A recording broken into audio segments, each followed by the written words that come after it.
Hello everyone, I'm Raymond Iong. Have you seen old Chinese coin? You must say yes. But I'm talking about coins like this.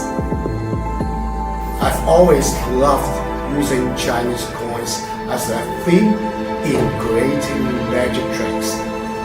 They make our magic routines stand out, blending wonder with traditional Chinese culture.